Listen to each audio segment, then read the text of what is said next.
homage to the fundamental teacher Buddha Shakyamuni, homage to the wisdom warrior Manjushri, homage to all the benevolent lineage masters. The supreme Dharma, infinitely profound and subtle, is rarely encountered, even in millions of eons. Now we are able to hear, study, and follow it. May we fully realize the Tathagata's true meaning. In order to liberate all sentient beings from samsara, may we all generate the supreme bodhicitta. Now, we continue with the particular sufferings experienced by hell being. We've done the 8 hot hells. Today we begin our discussion of the neighboring hells. These hells are divided into 5. The hell of burning embers, the hell of putrid swamps, the hell of razor plains, the hell of swordleaf forest, and the hill of iron śālmali trees. Some scriptures refer to it as the copper pillar mountain hell. Whether iron or copper may not make much difference, though iron might be more appropriate, because all the weapons used in the hill of iron śālmali trees are said to be made with iron rather than bronze, which is not ideal for crafting knives, spears, or swords. As the karmic forces of beings are different, both can be used, such as some sutras in Chinese Buddhism also mention the hill of bronze śālmali trees. The 5 neighboring hells refer in Tibetan to the subsidiary hells around the hell of ultimate torment. This is one explanation of its name. The corresponding translation in some texts of Chinese Buddhism is Yuzheng hells, which literally means the hells of wandering and increasing. This means that when hell beings come out of the hell of ultimate torment, or the 8 hot hells, they will wander here and be further tortured. The suffering of those in this realm continually intensifies. There are various interpretations of this concept. Around the hell of ultimate torment, each of the 4 cardinal directions contains terrifying landscapes of torment: a ditch filled with burning embers, a marsh of decomposing corpses, a plain covered with sharp weapons, and a forest with trees bearing razor-sharp leaves. As mentioned in some classical texts, these descriptions surround the 8 hot hells, such as the reviving hell. There are 4 types of neighboring hells in its 4 cardinal directions.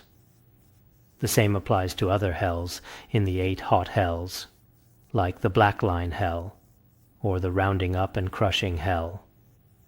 This kind of description can be found in some sutras.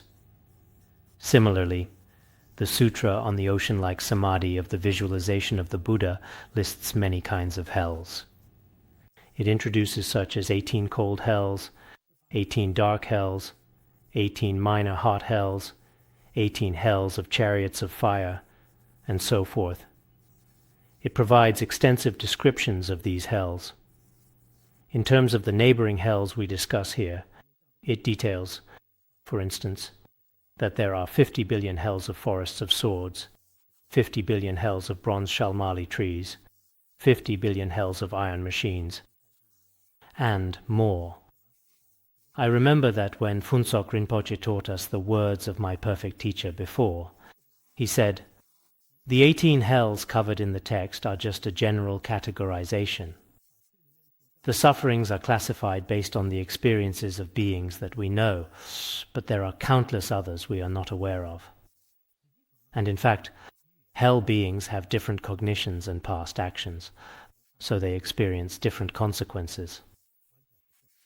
As a result, there must be an infinite number of hells, each with unique and varied scenes. Indeed, it should be this way. For example, the laws governing people vary across different countries and districts in this world. Consequently, the punishment for local people, as well as the situations in prisons, are also different in each country.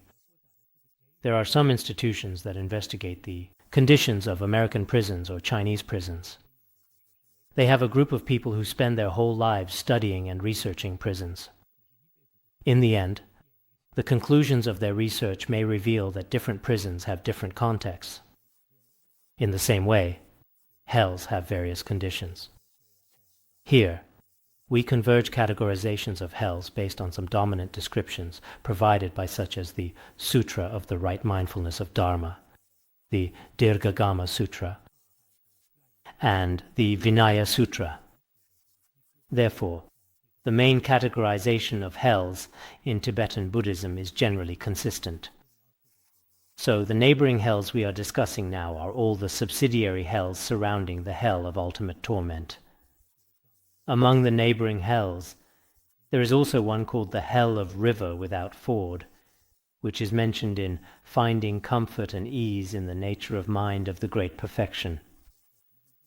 These neighboring hells are positioned around the hell of ultimate torment. In each of the four cardinal directions, east, west, south, and north, there are 4 neighboring hells.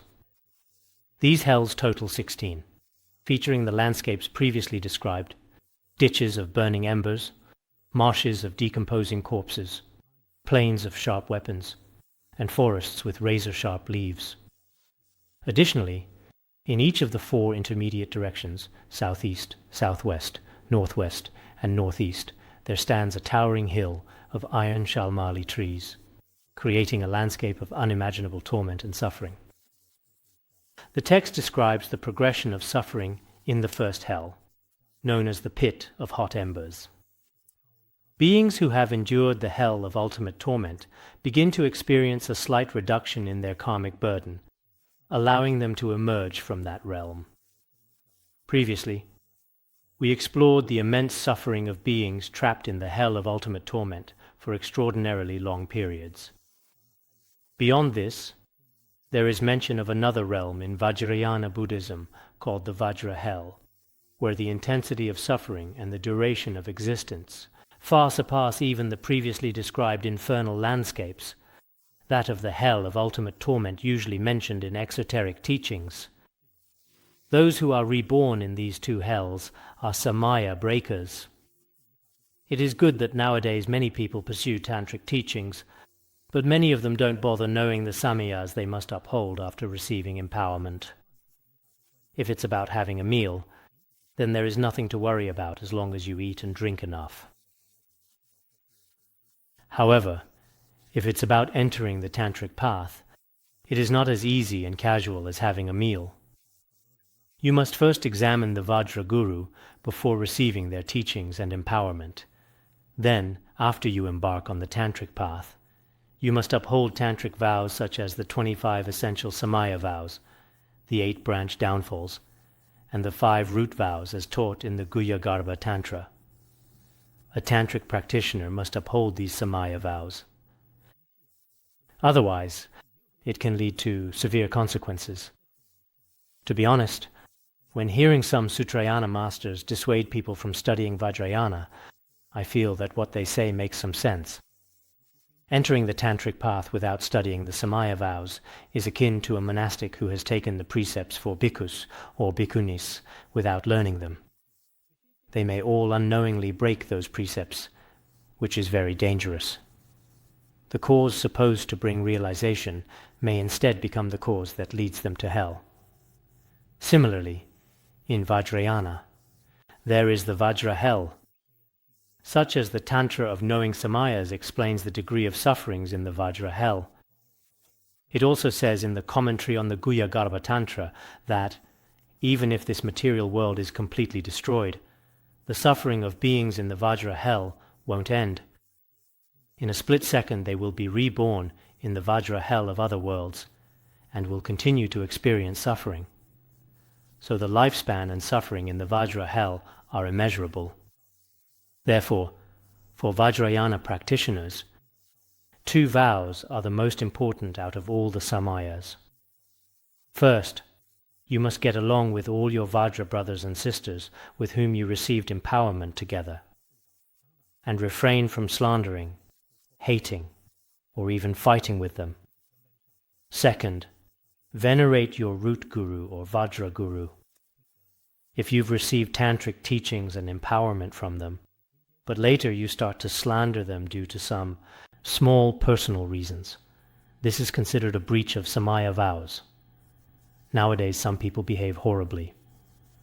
After receiving empowerment, they then announce they shouldn't have done that, and from then on, they ignore the guru.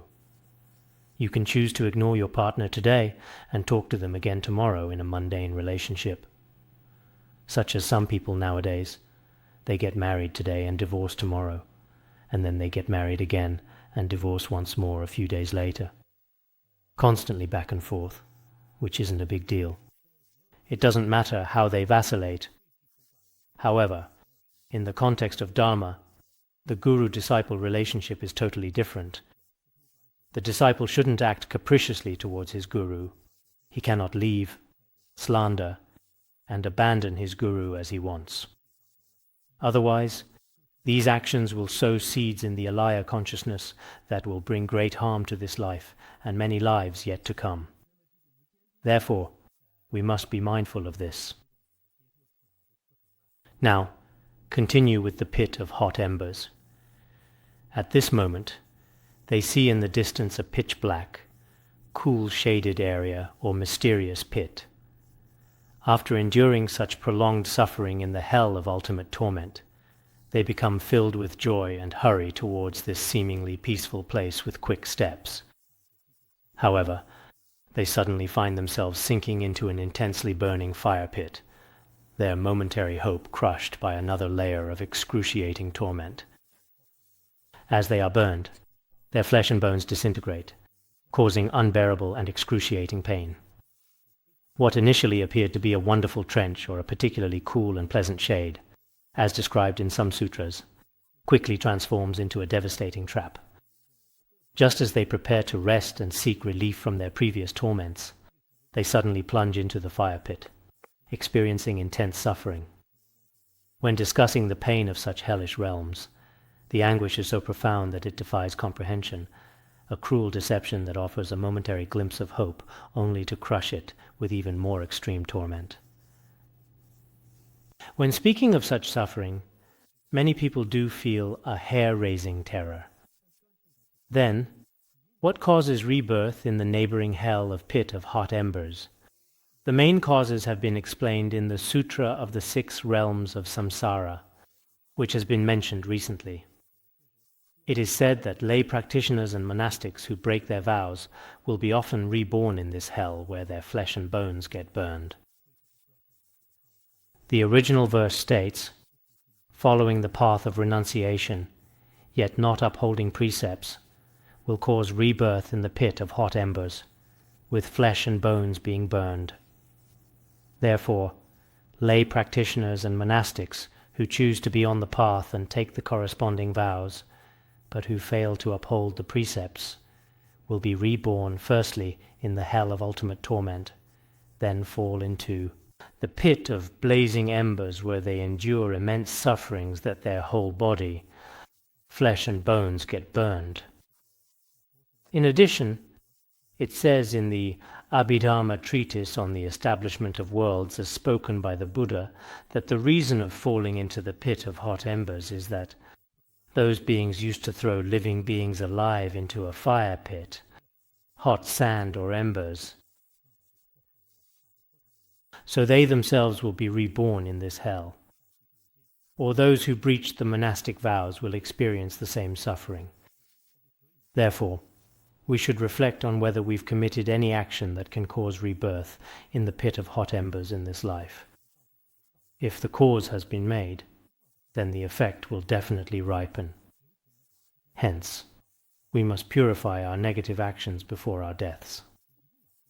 Otherwise, these actions will sooner or later bring us suffering, just like a seed that will eventually sprout.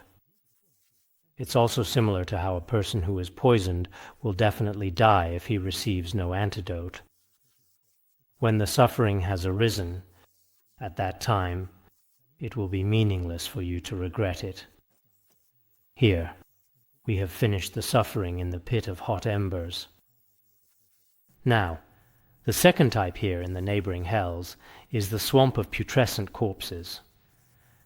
When these beings are free from the pit of hot embers, they then see a river flowing far away. After being roasted in a blazing brazier for an entire kalpa, their thirst becomes unbearable.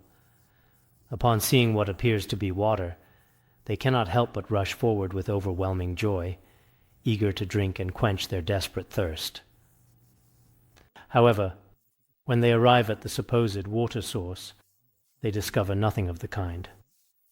Instead, they find themselves sinking into a revolting landscape filled with decomposing corpses, human bodies, horse carcasses, and dog remains, emitting an unbearable stench.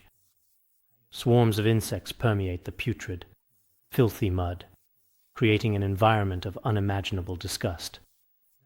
They are completely submerged in this horrific place, from their head to their entire body. While there are insects with sharp, beak-like mandibles that swarm and viciously compete to feed on them, leading to immense suffering. The suffering is truly indescribable.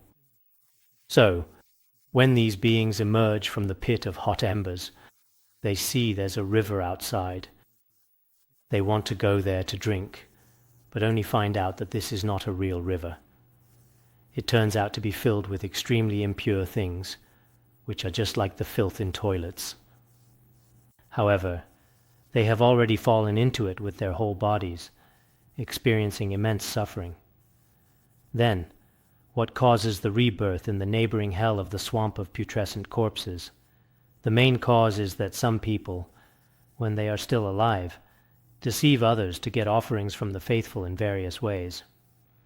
As the Sutra of the 6 Realms of Samsara also says, hypocrisy and wrong livelihood will cause rebirth in the swamp of putrescent corpses, being devoured by maggots and worms. So during one's lifetime, if he acts with hypocrisy by falsely appearing as a practitioner in front of others, deceives others to get offerings from the faithful, and adopts a wrong livelihood, he will definitely fall into the hell of the swamp of putrescent corpses after he dies. At that time, countless maggots and insects will start to devour you, causing unbearable sufferings both physically and mentally. In addition, it also says in the Abhidharma treatise on the establishment of worlds as spoken by the Buddha, why some beings are reborn into the hell of the swamp of putrescent corpses after their death. This is because, in their last life, they threw some beings, such as insects, alive into filthy places like dung pits, or some other extremely dirty places. This is one reason, and another reason is that in their past lives as human beings, they ate other living beings, or they deliberately let bugs such as centipedes or other animals bite other living creatures. As a result, they will suffer in this hell.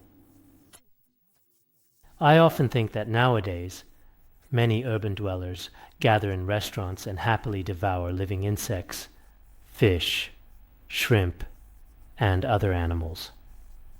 They may have great gourmet experiences in this life eating these beings, but in the next life, they will be eaten by these beings whom they ate before. Such reciprocal revenge is sure to happen.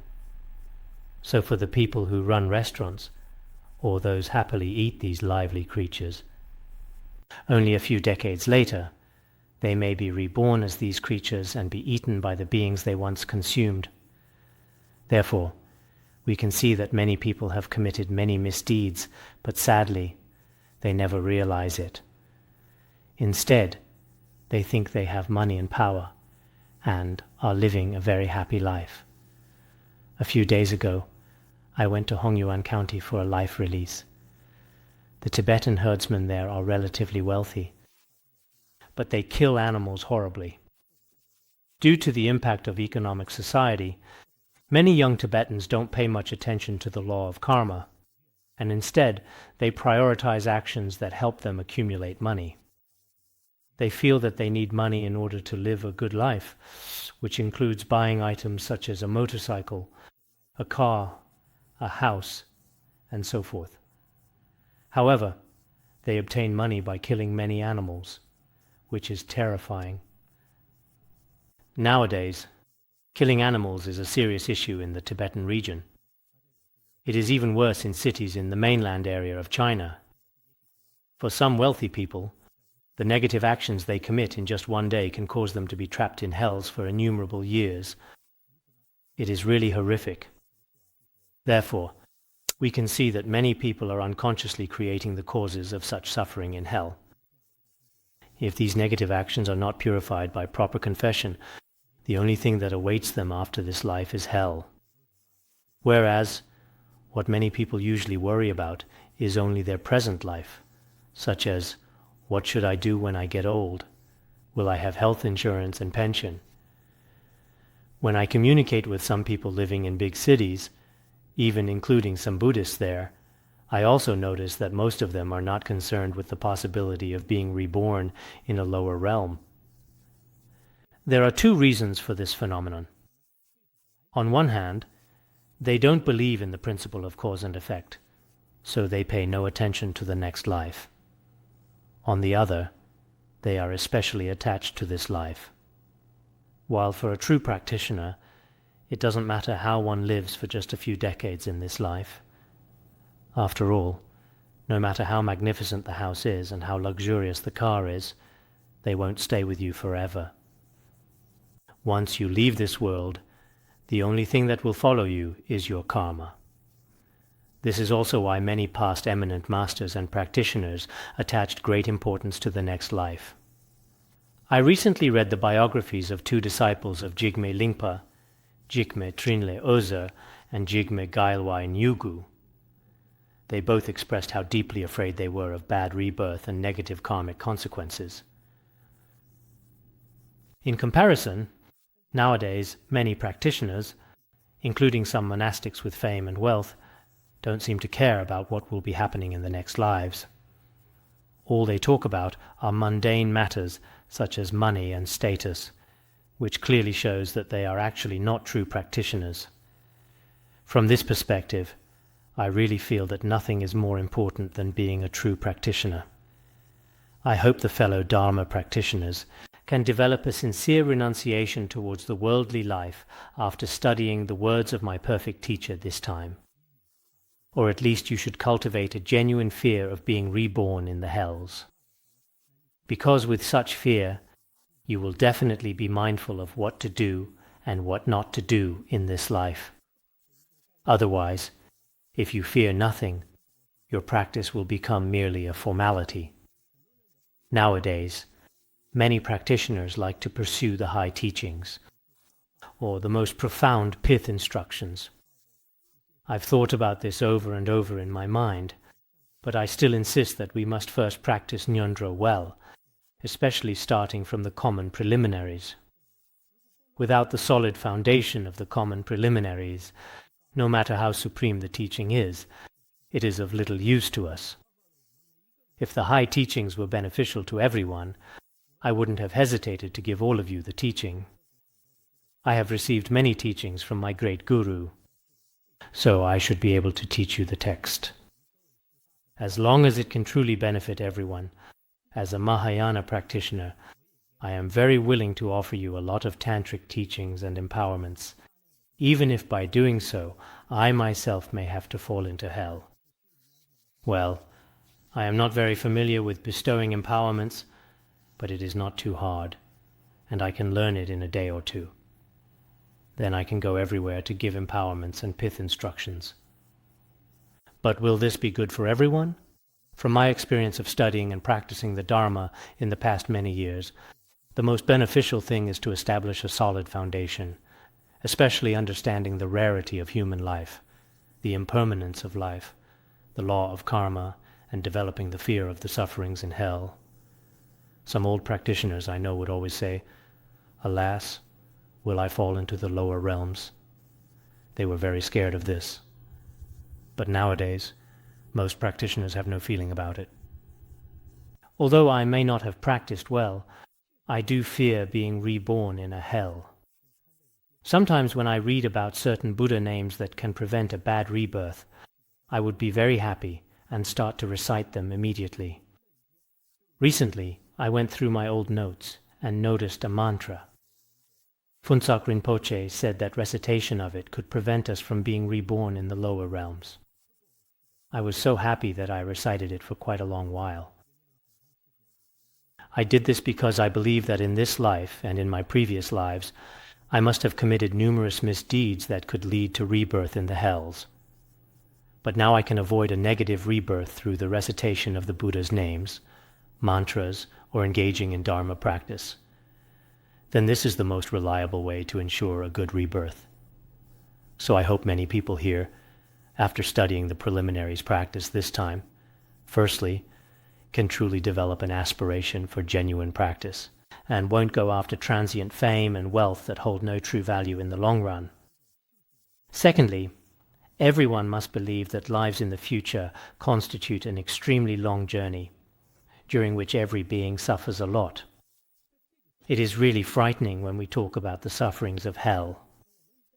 Recently, a volunteer staff member complained, "I had such a bad experience working in this department. I cannot bear it anymore. What torture! How sad!" Then I thought, well, you eat well and dress well here in the college, so compared with the beings in the hell, it's not torture at all. There's nothing to complain about. The real suffering is in the hells. Nowadays, when some people encounter just a little bit of setback in relationship or career and social status, they feel as if it is the end of the world. But that's not really the case, because however painful your experience is in the human realm, it is still endurable. Whereas the experience in the hells is extremely excruciating that you definitely cannot bear it. While the hell beings have no choice but to endure it due to the effects of their ripened karma, which requires them to repay their past misdeeds with their mind and body. Therefore, we must understand this. Now, the third hell in the neighboring hell is the plane of razors. Upon emerging from the hell of putrid corpse mud, these suffering beings catch sight of a visually pleasing, verdant grassland. With hopeful hearts, they eagerly move towards what seems like a peaceful green plain. However, their momentary relief transforms into horror as they discover the entire landscape is actually composed of a plain made entirely of weapons. Swords, spears, knives, awls, and various other sharp instruments sprout from the ground like grass, creating a terrifying terrain. The entire ground is covered with slender, razor-sharp blades of burning hot metal. When their right foot steps on these blades, it is completely pierced through and impaled. Similarly, when their left foot lands on the blade-covered plain, it is also totally penetrated. Upon lifting their feet, due to the manifestation of their karmic burden, the wounds immediately heal. However, this healing only sets the stage for renewed suffering, as their next step will once again drive the burning, razor-sharp blades through their flesh. This continuous cycle of wounding and healing represents an endless torment, driven by the accumulated negative actions of these beings. I remember the Treatise on the Foundation for Yoga Practitioners describes specifically the miserable sufferings that beings experience in this hell. For example, when they step on the ground, their feet get pierced badly that the entire flesh, bones, including bone marrow, are all pierced. It is extremely painful. But when they lift their feet, they heal immediately, and not even a trace of wound is left. However, when they step on the ground again, they experience the same suffering all over again. And repeatedly, when they lift their foot, it's completely healed. While when they step down again, it's pierced through just like before, which is extremely painful over and over again. Then, what causes the rebirth in the plane of razors? The Sutra of Verses on the Six Destinies says, if a person speaks of the wrong path, destroys the right dharma, and commits misdeeds, he will have to walk on a path full of slender blades, and be forced to step back and forth on it. The meaning of this verse is that if a person promotes evil teachings, destroys authentic teachings, and commits misdeeds, then after his death, the path he steps on will be full of slender blades. And, driven by the force of his karma, he will have to suffer by walking back and forth on the plane of razors.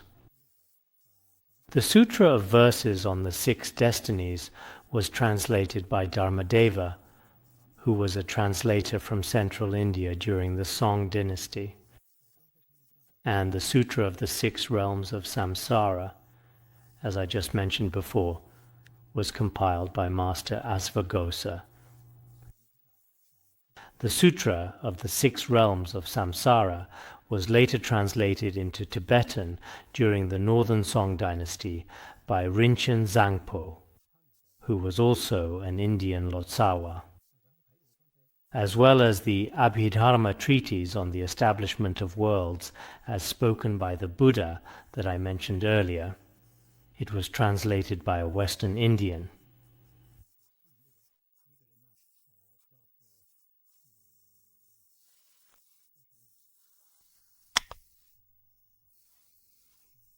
I forgot which Lotsawa specifically, but it was also translated by an Indian.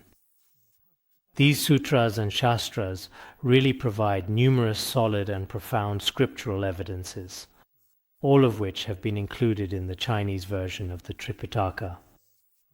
I hope that Han Chinese Dharma masters, scholars, and practitioners will continue to read these Buddhist scriptures, such as the Abhidharma treatise on the establishment of worlds as spoken by the Buddha, mainly expounds the Theravada Buddhist view.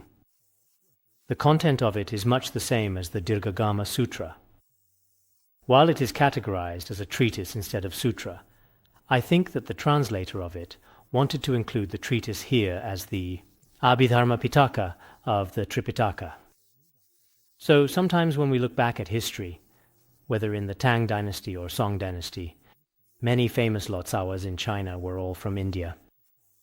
For example, Bodhiruchi and Kumarajiva, as well as the one I just mentioned who translated the Abhidharma treatise on the establishment of worlds as spoken by the Buddha. That should be Master Paramartha. He was from Western India. Master Paramartha traveled to China around the period of Emperor Wu of Liang's reign, in Chinese Liang dynasty. Except for a few Chinese translators such as Xuanzang, most of the famous translators were all from India, such as Master Paramartha, Dhanapala, and Dharmaraksa. They came from India to China to translate the Dharma, but nowadays it seems there are no longer any translators like them. Sometimes I notice that nowadays, let alone for Indians coming to China to translate the Dharma, even those who come here to study are very few. They just open some shops or restaurants here in China, selling pizza or Indian curry. I tried the Indian curry the other day, and the Indian chef cooked it quite well, with good flavors. They are skilled in this area. Or you can find some Indians in China working as doormen at some large hotels in Chengdu and Shanghai. They are specializing in opening doors, closing doors, or opening car doors for guests. However, it is hard to find any Indian master who comes to China to teach the Dharma or to exchange spiritual views. I remember in the 1980s, Osho Rajneesh, or Osho from India, became very popular. Many of us here may have heard of him. Some Indians even considered him as one of the 10 public figures that changed India, together with the Buddha, Gandhi, Nehru, and others. Later, Osho traveled to America and initially was well received by people there because his spiritual teachings were relatively open-minded. His teachings integrated many religious traditions including Confucianism, Buddhism, and other schools of thought. This made him very popular in America when he first arrived there. It was said that he had over 300,000 followers in America and other Western countries within just a few years. However, some of his behaviors later destroyed harmony in many families, and he had a strong attachment to wealth and fame, amassing it through various means. Therefore, eventually Osho was imprisoned and deported by the US government. I have also checked some of his views.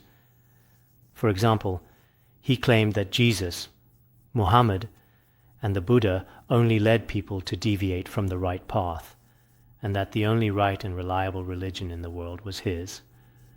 From this statement, it seems that his religion was no different from some cults nowadays. In the end, Osho died in India around 1990, and some said his death was caused by him being poisoned in America. Although his popularity did not last for a long time, his thoughts were widely influential abroad for a while at that time. While nowadays, the majority of India's exports are in the form of labor services. The exports of advanced thoughts and technology from India to places like China or Tibet are very rare. But in the past, both Chinese Buddhism and Tibetan Buddhism originated in India. Not to mention Buddha Shakyamuni, the 6 ornaments, the 2 supreme ones, and thousands of sublime Buddhist masters from India have brought great contributions to the world with their wisdom, which is unparalleled by any other kinds of thoughts, philosophies, and spiritual traditions. And until today, neither Confucianism nor any other religion, thought, philosophy can compare to the unique Buddhist thought taught by Buddha Shakyamuni.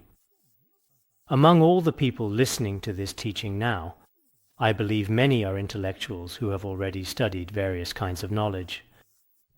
But only after encountering the wisdom of Buddha Shakyamuni do they find themselves sincerely convinced by the Dharma, ultimately leading them to accept and respect the teachings accordingly. Therefore, on the one hand, we Buddhists should be grateful towards India's thoughts and knowledge. Especially the Chinese version of Tripitaka was primarily translated by Indians who first came to China to study Chinese, and who then engaged in translation. There were many such translators in the past, but it is uncertain whether we have any today. Recently I noticed that a Rinpoche planned to invite and gather translators from India and other Western countries to translate the Tripitaka into English over the course of 25 years, which is quite a long period of time. What a great aspiration this Rinpoche has. During Phuntsok Rinpoche's trip to India, we had the opportunity to communicate with some Indians, and it seemed they were quite familiar with Brahmanism and Hinduism during our conversation. And there were quite a few wise ones in these religions. I know this because some Indian learned scholars often organize seminars or symposia to exchange ideas with Tibetan Buddhist scholars and Hinduism scholars. I've also watched some video recordings of such seminars and communicated with some wise men there. Other than this, nowadays, very few Indians truly spread the Buddhism thoughts to other places, such as China, America, or other countries.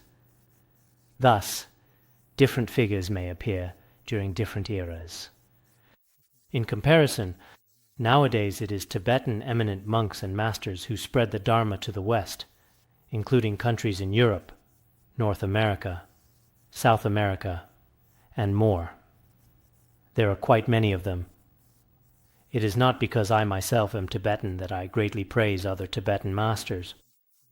But it is true that through teachings and other means, many Tibetan Rinpoche and masters have made countless Westerners come to realize how supreme the Dharma is, while before they knew almost nothing about the Buddha's teachings. Many people have benefited from it. Here, I just briefly introduce these few sutras. I think the fellow practitioners who are listening to this teaching should sometimes read and study the Tripitaka. In particular, it is important to familiarize yourself with the flaws of samsara and the principle of karma. You should read the Tripitaka and identify the sections that are particularly well expounded. Then you can memorize some of these teachings as they all come from the Buddha. You should also contemplate them and remind yourself of which actions lead to which rebirths. Once you have grasped these principles, you will be cautious about your conduct and develop a sense of self-discipline. Now, back to the text. The next hell in the neighboring hell is the forest of swords. Once again, these beings who have just been freed from the previous hells rejoice at the sight of a beautiful and pleasant forest and rush towards it. So here they see particularly leafy, spreading trees and lush forests, which are truly captivating. Some forests in our human world are indeed very beautiful. Recently I watched a documentary titled Forest China. It introduces forests in places such as Yunnan and Xinjiang, China, and states that various fruits available in the marketplace originate from those forests. The script is very well written. In fact, there are such flourishing forests that exist. In the human realm, one might find a forest where one can rest and have opportunities to rest and enjoy. However, hell beings experience a dramatically different reality. When they see what appears to be a pleasant grove in the distance and feel momentary joy, they rush towards it with high spirits. But due to the manifestation of their karmic consequences, what awaits them is not a peaceful forest. Instead, they encounter a terrifying landscape, a forest composed entirely of trees with razor-sharp leaves that slice and mutilate. On these metal trees grow numerous leaf-like swords. Other classical texts also describe these forests as being entirely composed of various weapons. Upon entering, the beings encounter an utterly horrifying landscape where these weapons sway with the wind, slicing their bodies into countless fragments. Immediately after being dismembered, their bodies miraculously reconstitute themselves, only to be brutally chopped up again in an endless, agonizing cycle of destruction and regeneration. They experience the unbearable pain of being cut over and over again. This is the suffering of the Forest of Swords. Treatise on the Foundation for Yoga Practitioners also mentions the sufferings in this hell. When the hell beings are about to sit down in the forest to rest, the karmic wind starts to blow, and all the leaves and branches of the trees turn into sharp blades and fall down, cutting their bodies into little pieces. The hell beings are covered with wounds and bruises all over their bodies and suffer immense pain. So what causes rebirth in this Forest of Swords hell? The Sutra of the 6 realms of samsara, which was mentioned earlier, says, "Conspiring against others causes rebirth in the hell of Forest of Swords."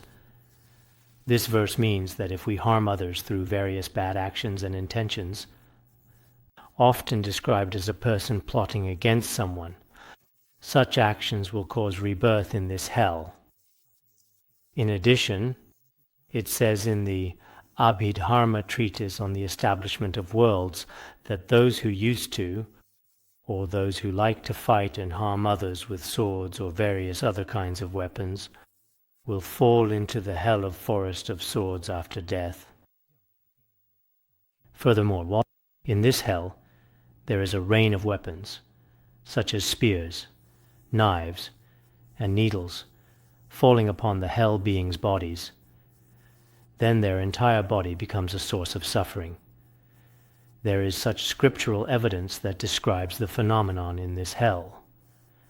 Some worldly people nowadays may have a particular fondness of weapons and use them too. I think it's relatively less common in mainland China, because the law forbids anyone from carrying a knife or a gun with them, especially in a large crowd of people. While the situation in the Tibetan area is not as good, probably due to the effect of karmic actions. Not long ago, a man in my hometown, who had no specific hatred against another man, killed that man with a knife, which is very terrible. People who kill others with weapons will definitely fall into the hell of Forest of Swords and experience being chopped up over and over indefinitely. This concludes the discussion on the Forest of Swords. Now, the next is the hill of iron śālmali trees. This is the place where wayward monks and nuns who have broken their vows of celibacy, along with those who have indulged in sexual misconduct, are reborn. As a result of such actions, they are brought to the base of the fearsome hill of iron śālmali trees. So their karmic winds blow them to the foot of this mountain. The mountain is thickly forested, and at its peak they see their former lovers calling out to them. As described in the Sutra of the Right Mindfulness of Dharma, the former lovers call their names with particular soft and sweet voices, saying, "For the sake of our past love, I came here to see you. Now that you also see me, why not come near and give me a hug? I've been waiting for you." They use all sorts of worldly sweet talk to entice them. Upon hearing this, the hell beings retrieve their habitual tendency and cannot help but climb the hill at the potential cost of their lives. Some hell beings clearly know the hill is dangerous to climb, while others may not know. As they attempt to climb the trees, their bodies are pierced by the downward pointing branches growing from the iron trees. This torment manifests entirely through the ripening of their karmic consequences. The tree leaves transform into weapons, pointing downward and impaling their flesh as they struggle upwards. According to some scriptures, these weapons not only penetrate their bodies but also skewer and entangle their internal organs and intestines. As they climb, their bodies are completely eviscerated from muscle to bone, penetrating all the way to the bone marrow. After an arduous, agonizing ascent that pushes them to the absolute limits of endurance, they finally reach the mountain's summit, their bodies miraculously restored to their original condition. However, any hope of relief is brutally crushed. Instead of finding comfort or companionship, they are immediately set upon by iron-beaked ravens, eagles, and vultures that viciously peck and dig out their eye fat. These predatory birds begin by consuming the eye fat, then progressively devour the entire body, systematically consuming internal organs and bone marrow. The moment they finish their gruesome feast, the being's karmic energy resurrects them completely. At this instant they hear voices calling from the mountain's base, seemingly from friends. Instinctively and inevitably, they rush downward. As they descend, the branches and leaves, which are actually disguised weapons, pierce their bodies, stabbing through the chest and emerging directly through the back. Upon reaching the base of the mountain, they are confronted by terrifying iron men and iron women, along with various creatures like dogs and ravens with iron mouths, all waiting with immense menace. These horrific beings embrace the hell beings and begin to consume their brain matter. They tear off the heads, methodically chewing and swallowing, while white brain fluid slowly trickles from the corners of their mouths. Such are the torments experienced in this hell, which is unbearable and indescribable suffering. The cause of rebirth in the hill of iron śālmali trees mainly arises from the suffering experienced in relationships within the mundane world. Actually, the Sutra of the Right Mindfulness of Dharma clearly describes the causes, effects, and ripened karmic retribution regarding the hill of iron śālmali tree hell, detailing numerous sufferings. And at the end, this sutra concludes as, "What causes the burning torments? It is lust. Why do so many sufferings burn body and mind in this hell? The final answer is wrong desire, the desire of lust. Various forms of suffering are often caused by lust or covetousness in the mundane world. Therefore, the Buddha ultimately says that our minds can be quite vicious. Without guarding our minds with mindfulness and awareness, we cannot be certain where we will be reborn in our next life. Thus, the Buddha reminds us, one must know that this mind cannot be trusted. If our mind is full of covetousness or hatred, we will fall into hell countless times and experience excruciating torments. So, I am really full of rejoicing to see that some monastics and lay practitioners have foregone everything and are devoting themselves to practicing the Dharma in this short lifetime. They decide that, no matter what happens, they are determined to give up everything and practice with full concentration. Such a life choice is really good. However, due to the effect of karmic forces, some people may not start and end their practice well. There was once a person who took her ordination after 3 or 4 years of consideration, whereas, Only a few days later, after her ordination, she broke her vows and disrobed, because of some unfavorable conditions. The karmic force of beings is truly terrifying. Some people strongly wish for their virtuous mind to continuously grow, but due to their heavy karmic burden, they cannot succeed, and it instead becomes a cause for falling into hell. Therefore, those who believe in the law of karma should carefully contemplate these principles and be mindful of their actions. It is especially important to protect one's mind and vows with mindfulness and awareness. These are indeed crucial for practitioners, including lay practitioners. In contemporary society, intense greed and lust lead to numerous instances of sexual misconduct, causing significant disharmony within families. These inappropriate behaviors not only create suffering in one's current life, but also establish terrifying karmic conditions for rebirth in the hell of iron śālmali trees. The extreme torments experienced in the 8 hot hells, 16 neighboring hells, and the iron śālmali mountain hell serve as stark warnings about the profound consequences of uncontrolled desires and unethical actions. To carefully examining these detailed realms of suffering, one should withdraw to a quiet place and meditate.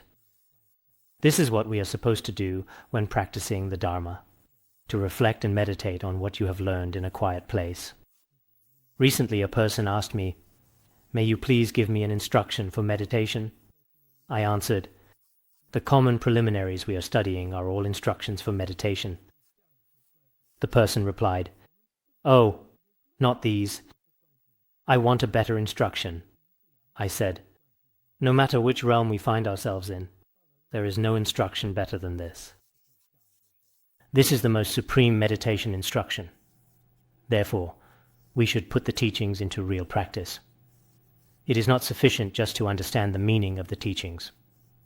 In the history of Buddhism, it normally categorizes transmission into different types, such as explanatory transmission, instructional transmission, reading transmission, and more. For us, just having the explanatory transmission is not enough. The instructional transmission is also essential, and just having the instructional transmission is not enough. We need to apply the transmission into real practice. To practice, one begins by vividly imagining oneself truly reborn into these terrifying hells. Close your eyes and visualize being completely immersed in the landscapes of suffering previously described. Imagine experiencing the excruciating torments, being pierced by razor-sharp leaves, devoured by iron-beaked creatures, burned in endless fire pits. Then, shift your perspective. Recognize that you are not actually in these hells, but merely contemplating them. Even this momentary mental exercise produces overwhelming terror and anguish. The very thought of such suffering is unbearable. Now, contemplate the profound compassion that arises from this realization. Countless beings are actually experiencing these unimaginable torments right now, trapped in cycles of karmic suffering. In truth, these suffering beings were most likely our own parents in previous lives. We cannot be certain that our current parents, friends, and loved ones will avoid hellish realms after death. None of us can guarantee their fate. Most beings currently experiencing unimaginable suffering in these hellish realms could very well include our own relatives in this life. Our parents from past lives are undoubtedly among those enduring these terrible torments. Rebirth in those realms is chiefly the result of actions driven by hatred, and I myself have committed countless such deeds, both in this life and throughout my past lives. Milarepa also said, "The primary cause of being reborn in the lower realms is hatred. So, one must practice patience, even at the cost of one's own life." After knowing the main cause of falling into the lower realms is hatred, we must practice patience even at the cost of lives. Anger and hatred should be abandoned. The original text continues as, "Without doubt, I myself will eventually take rebirth in those hells." Many Dharma fellows are easily getting angry. Some haven't lost their temper even once in a dozen years, which is great. Some others lose their temper once a year, once a month, or once a day. There are people who even get angry every hour. They constantly quarrel with this or that person, which is all the causes of being reborn in the hells. Then, You can continue to think, right now, I possess a precious human life, endowed with all the freedoms and favorable conditions. I have encountered a genuine spiritual teacher and received profound teachings that hold the potential to lead me to full awakening. Therefore, I must wholeheartedly apply myself to the practices that will ensure I never fall into the lower realms again. Indeed, each of us should develop such determination. I think there's no need to explain this further. If you have the determination and wisdom, then you will have some feeling after reading this repeatedly. If you feel indifferent toward Patrul Rinpoche's Vajra words, then you would believe even less in the words from me. Reflect deeply and repeatedly on the profound suffering described in these hellish realms. Experience intense remorse for past misdeeds and transgressions. Make an unwavering, resolute commitment to avoid creating negative karma, vowing that even in the face of life-threatening circumstances, you will never again engage in actions that could lead to rebirth in these terrifying realms of suffering. On the one hand, we should confess our past misdeeds and be mindful for our future conduct.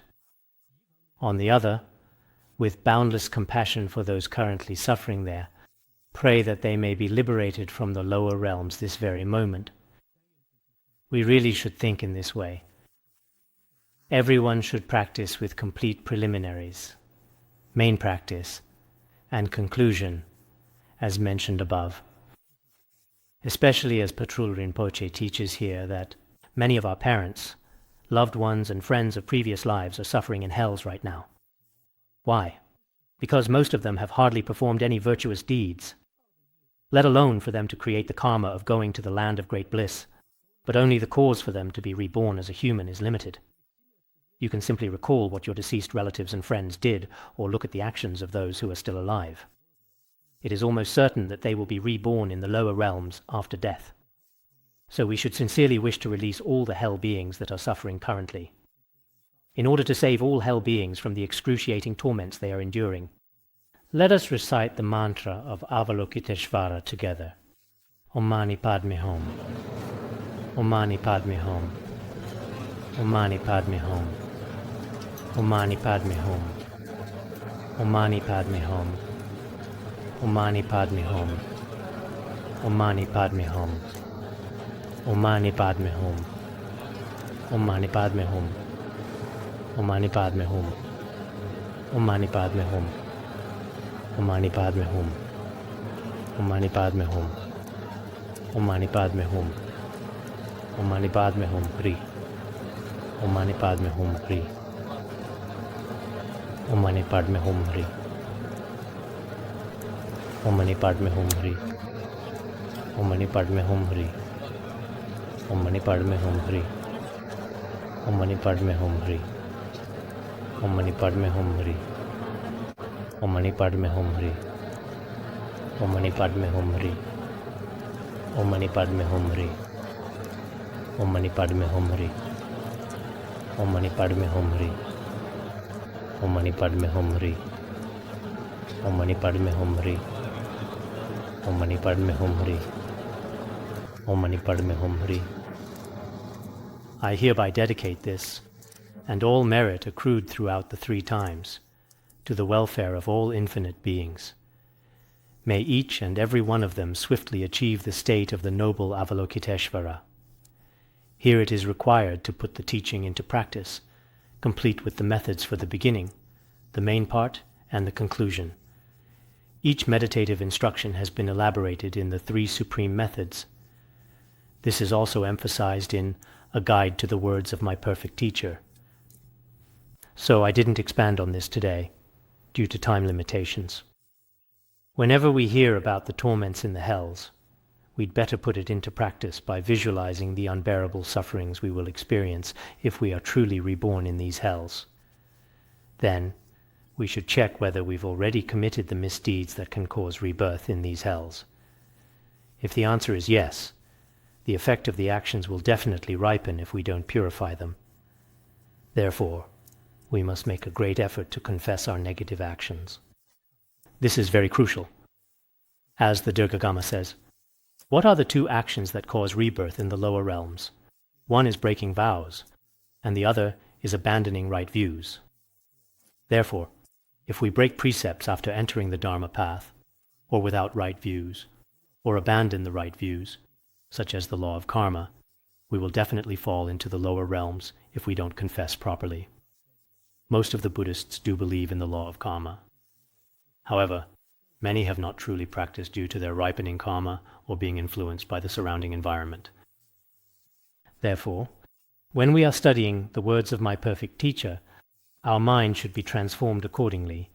There should be some positive changes in our heart. This is very significant. All right, we'll conclude today's teaching here.